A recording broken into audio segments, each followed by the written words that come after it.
Hey guys, it's John here. I thought I would do a video relating to gear and the CRPS and the ORPS. So our Outlaw Rimfire Precision series.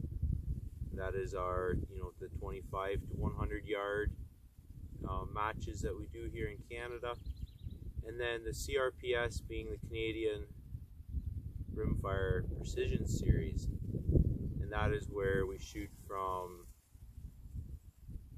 I don't know what the closest distance is, basically 100 to 300 meters or 330-ish yards.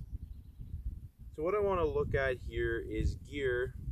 For you new guys, you're wondering, do I have what it takes? What do I need to at least go out and enjoy the match?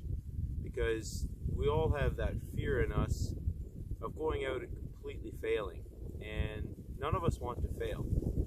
So I'm going to try to break this down into what's the minimum gear required, and if you have easy access to it, what would be good gear to take with you? What are things that you need to be competitive? We're not going to talk about competitive at the highest level, but competitive to a point where you can enjoy the match. Okay, gear requirements or minimum gear for the ORPS, so the out to 100 yard series. Well, first off, a rifle and a way to bring the rifle to the range safely. For this, I'm going to show my wife's Ruger Precision.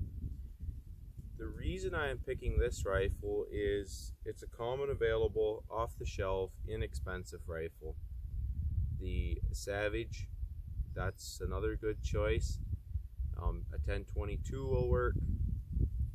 Some of your Marlins, I'm not as familiar with them. There's many options, and they do not have to be expensive. The accuracy of your rifle is not a deciding factor here when you're talking about starting in and enjoying the day. So bring a rifle, doesn't matter what it is, as long as it's a repeater and you have magazines. Ideally, you should have 10-round magazines. If you only have 5-round magazines, you can actually enjoy the day. Now, ideally, you should have 2 magazines because there is often a 12-round stage, and you would have to do a magazine change unless you have 12-round magazines. So a 10 and a 5, excellent. You're good to roll. Don't worry about it. Come out and enjoy the day. Now, along with your rifle, a bipod. I would recommend bringing a bipod if you have one. If you do not have one and you just want to try out the day, don't worry about it. You may or may not actually need a bipod or even want a bipod on an ORPS. If there's a prone stage, yes, it would have been nice, but I wouldn't be surprised if there isn't somebody there who will loan you theirs to try it out. So don't worry about it. If you have one, bring one. Now, the optic on the rifle, for the ORPS, it doesn't really matter. A second focal plane, 3 to 9, whatever you have, you're probably going to be fine. As long as you know how much to hold over for your 75 and 100 yard targets. And that's the thing with the ORPS. You got 25, 50, which is essentially the same, and then 75 and 100. So you have set distances, and you really only have 3 drops to take into consideration, and those do not vary a lot with the air temperature and air density. So if you're zeroed at 50 yards, that means you'll be able to hold on at 25, maybe slightly under, but don't worry about it, right? Just that's the same for all intents and purposes. Then you'll have a 75 and a 100, and those drops are very similar to, like, across a huge variety of ammunition, a tenth here or there. It's not going to matter. So if you're close, you're probably going to hit something, right? So don't stress out about that. Your plinking rifle that you have in the closet right now, I expect is entirely capable of coming out and doing okay at a match.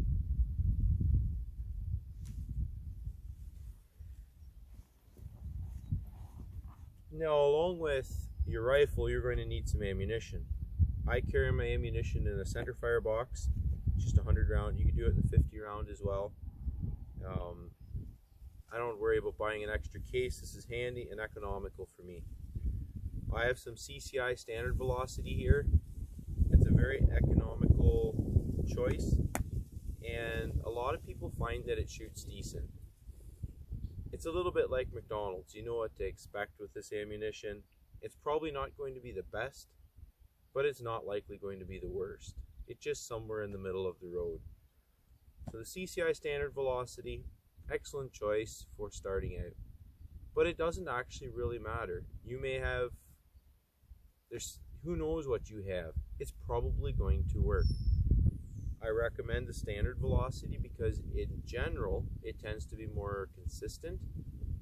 But don't worry about it for the ORPS. The ammunition you have, it's going to work. Bring out maybe 50, no, you will need 50 rounds. Bring out 100 rounds to 150 and you will have enough for the day. So that's basically has you set as far as minimum gear. Your rifle, your ammunition, you will be able to shoot the match. The bipod, that'd be nice for one of the stages possibly. But there is some things you are going to need, and that is the chamber flag here. You will need a chamber flag in order to show clear on the range. Some weed eater string works fine. Anything that you can put in there that at a glance the other people can see the gun is clear, there's nothing in the chamber.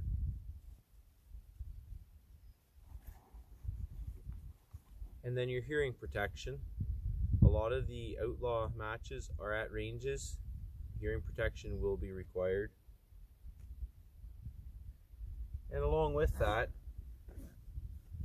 safety glasses.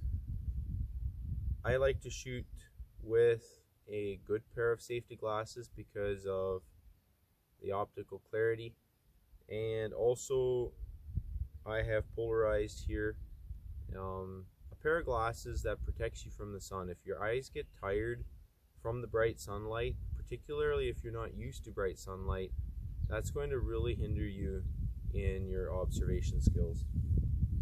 Not as important for the ORPS, but when we talk about the CRPS, they're definitely, I would feel, something that you should have along.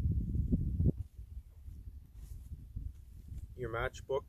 You want to have a matchbook in order to follow along with the instructions on the stages.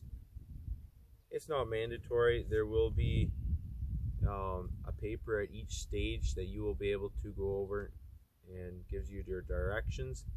But this is very handy for you if you can print it out in a booklet form and staple it together. Gives you a place to write in your elevation for your different distances, and also you can put notes in here. What are things you could improve on? You know, what are things that you were strong on, etc. And if you're going to keep notes, bring a pen.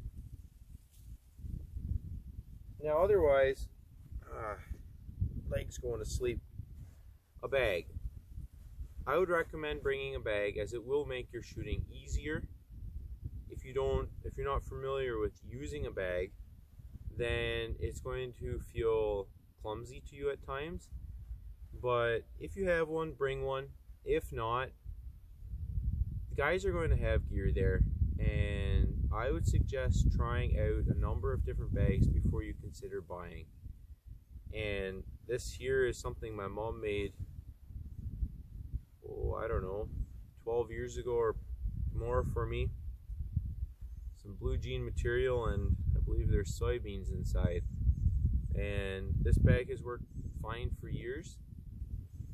For starting out, some homemade old bag, a sock full of some stuffing, it'll help you out. I would bring one along.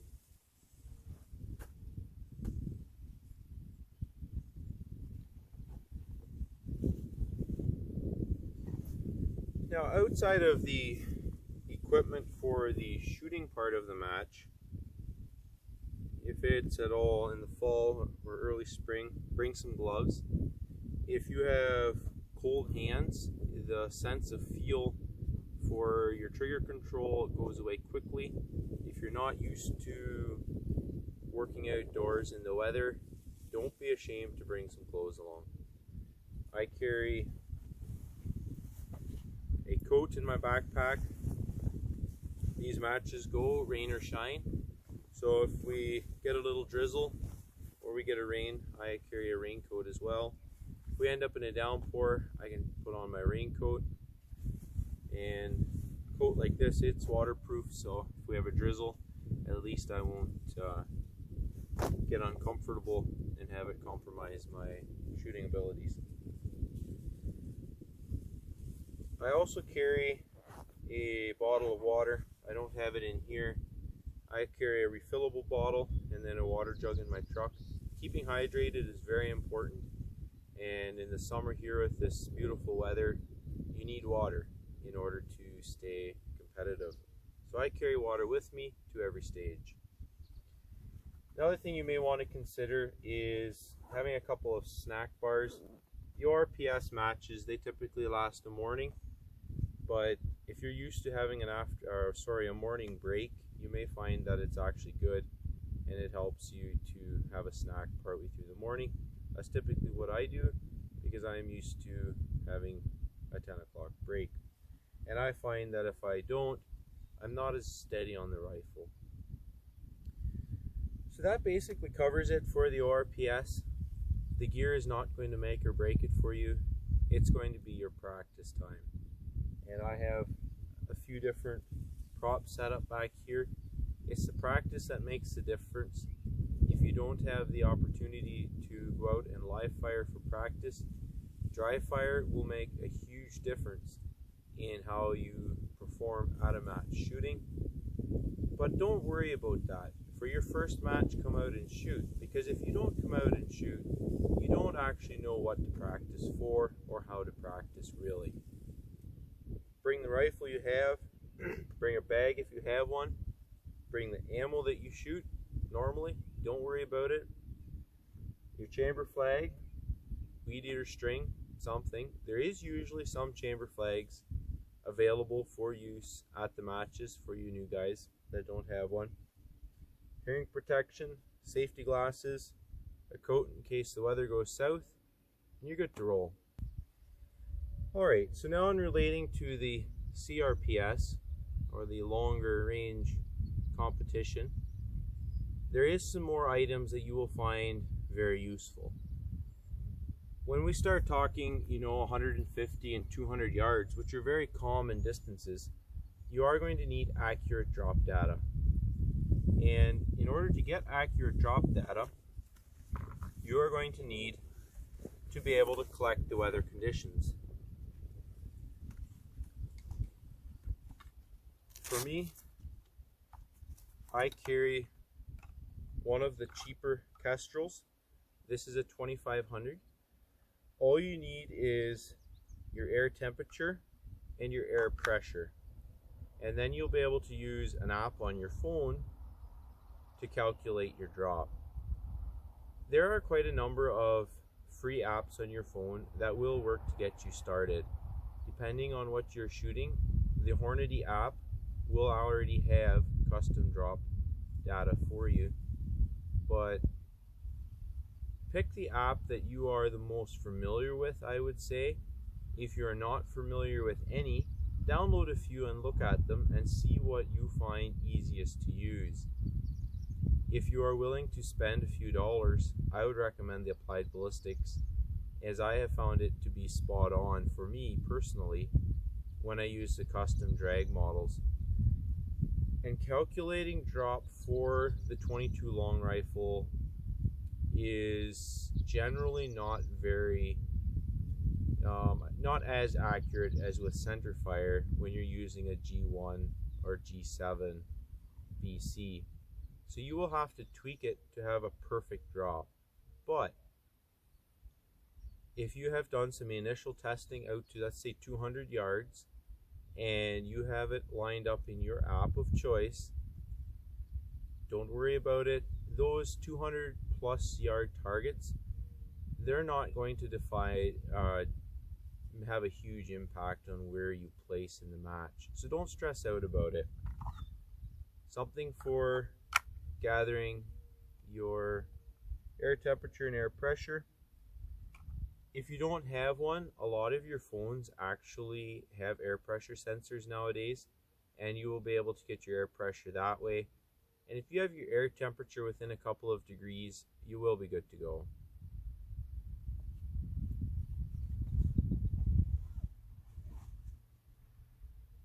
I use an armband to keep track of my drop. Sometimes we'll have to engage 5 targets at different distances, so you will want to be able to write down your targets, the order you shoot your targets in, and the drop.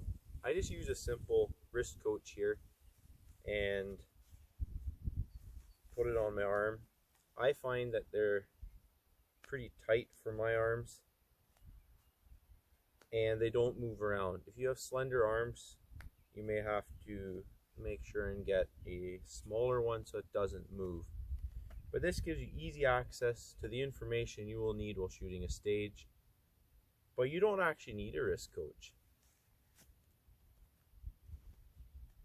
A pen, and write it on the back of your hand. Put some tape on, write it on the tape. There's lots of other options that you can use for your first match. But a way for you to keep track of your data. Even if it's a piece of paper you put on the ground as you move around, it'll work. Like seriously, if it's your first match, you're just trying to have fun. Don't worry about placing in the top. I have this belt that I use to carry my magazines throughout a stage. I do not see it as a requirement. If you are going to have to do a mag change, you can carry it in your pocket or possibly just set it on the ground after the clock starts, and then you will be able to do a mag change handily from the ground. Other equipment, this here's the Game Changer bag. It is my main bag that I use. I would recommend a bag similar to this or the Fortune Cookie as a way to help you be competitive. But just like with the ORPS, a simple homemade bag like this will actually allow you to shoot very well.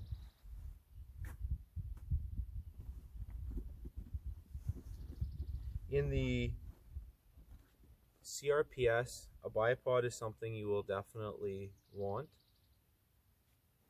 I carry a couple of different bipods in case we run across a funny stage, but don't worry about that. Just bring the bipod that you have. Now the CRPS matches are an all-day match, so be sure to bring lots of water and food. You do not want to go hungry. If you take food home, that's a whole lot better than having a growling tummy halfway through the afternoon. Now going back to the rifle,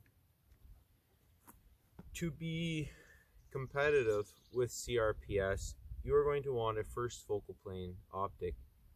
This here is the Vortex Diamondback, and I would say that is a very good economical choice to get you into the match. This is a 4-16. I would recommend the 4-16 because there is more available elevation in the optic.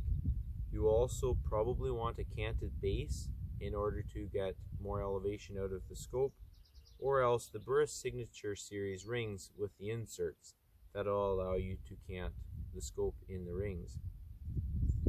If you're going to shoot 300 yards with the CCI standard velocity, you're going to need approximately 14.5 to 15 mils of travel, depending on the velocity you are getting out of your rifle.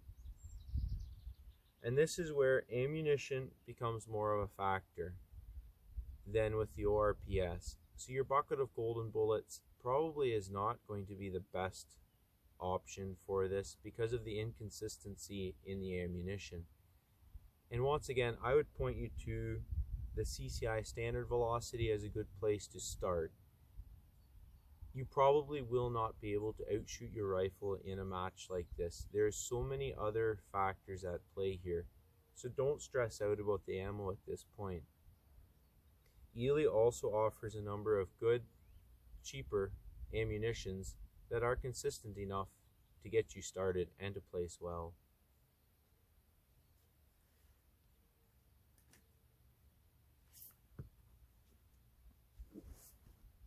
I have this bag here. It is a backup in case I run into a unique stage.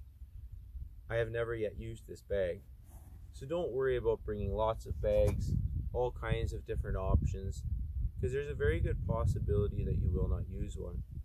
I personally do not have a tripod, and if I was to be on a stage where a tripod would be very useful, for me to use a tripod would not be a good thing, because I am not used to using that as a piece of gear. If you're not used to using something, it's probably not going to do you a lot of good. And that is why I suggest having one bag and learning how to use it well. It may not be perfect, and I can tell you that this is not a perfect bag. There are better bags for certain positions, but learn how to use the little bit of equipment that you have well, and you will be able to place very well in a match. Something else that I thought I would bring up is in the last two matches here in 2020, Warrenfield and in Battle Hill, total possible points in those matches was 110 and 111. The top 5 shooters in both of those matches, first place got 65 to 71% hits on targets. 5th place got 55 to 64% hits on targets in those two matches. So don't come out to the match planning that you have to hit every target. You don't. If you would have hit 5 out of 10 targets on every stage in those two matches, you would have placed very, very well. So don't get discouraged if you're only getting 30 and 40% hits on your first match, because it is actually a difficult, even for the best of shooters out there, to connect on a majority of the targets. So pick those easy targets, take your time, make your hits. Those targets that are out there, 150, 200 yards, that are smaller, and you don't have solid data, your ammunition isn't the best, whatever it is, don't worry about it. Just get those few hits that you can. Don't rush those easy ones or the ones that are obtainable for you to shoot at the targets that you're probably not going to hit. Don't worry about that. That is for later, when you're trying to be as competitive as you possibly can.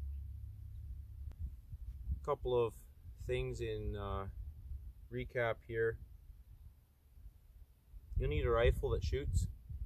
Don't worry about how good it shoots at this point. You'll need an optic that works.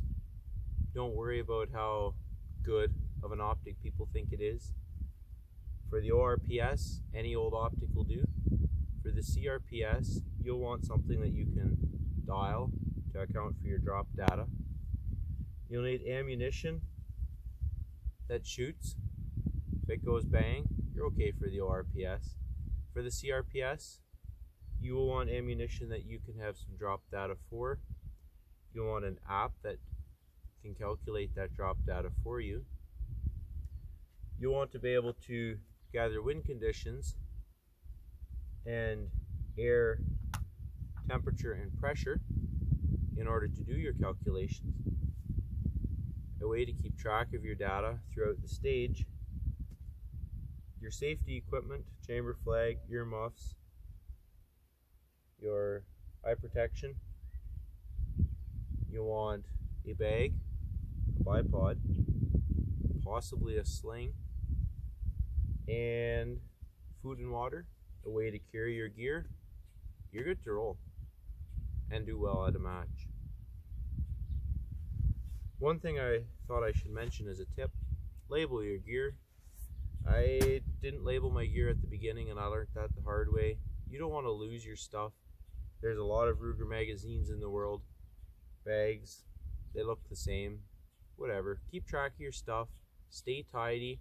It allows you to move throughout the match easier, and you're not going to hold up your squad when you're going from stage to stage, particularly with the CRPS. And then do your part. But if you're not comfortable doing something, say for instance they ask you to spot because you're self-spotted, we work together as a team as we move throughout the stages.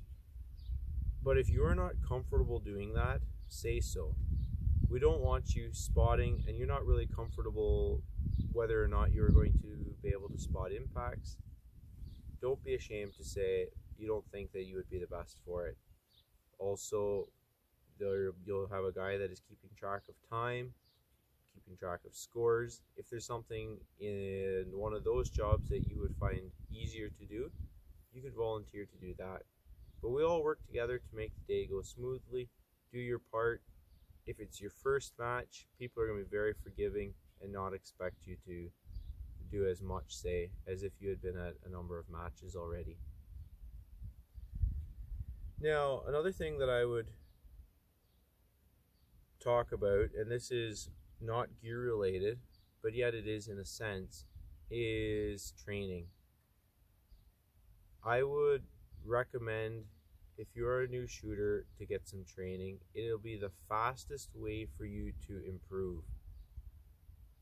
You can get very well with a lot of practice and effort, but if you were to take even a one-day course, Ryan and Ken, they did one recently here in Aylmer. I would very, very much recommend you take a course like that. It is going to get you started. I don't know how much ahead it's going to set you, but it's going to make a significant difference. Because very often when we start something new, we don't even know what or how to practice. How to build those positions is going to make a far greater difference than how well your rifle shoots. This is a positional game. This is not a bench rest. Bench rest accuracy is not what counts.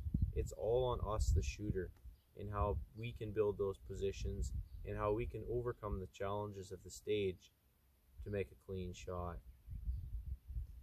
And then along with the training, you will have to practice. It takes a lot of practice to be very good at shooting, and it is a perishable skill. You will have to keep on it. And you have to do constructive training. You can't just go out and shoot for fun and expect to become very good. It definitely helps, but you will have to put time and effort into practicing the things you don't enjoy to become very competitive.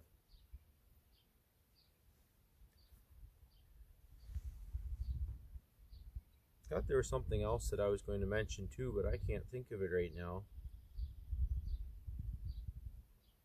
Training, practice. Yes, wind. Wind is going to divide, well, they say wind, the great equalizer. At the Battle Hill match, we've really seen that with switchy winds. We had different wind directions depending on the targets that we were shooting, and different wind velocities at different ranges. And it took a lot of attention to connect well on the targets. Practicing day to day as you go around, observing wind will do you a lot of good in these matches. The 22 long rifle, those bullets, they blow around like leaves pretty much. Not quite, but attention to wind is going to have a bigger effect on your scores than your gear. While you have to be able to use your gear well that you have, you don't have to have the best out there to place well. And now you're going to ask the question, I'm saying here you need very little gear. You don't have to spend a lot of money on your gear to do well. And while I believe that is true, when you're talking about competing for the top, if you have a more accurate rifle and it gains you 2 points in a match, that can make a substantial difference in your standings.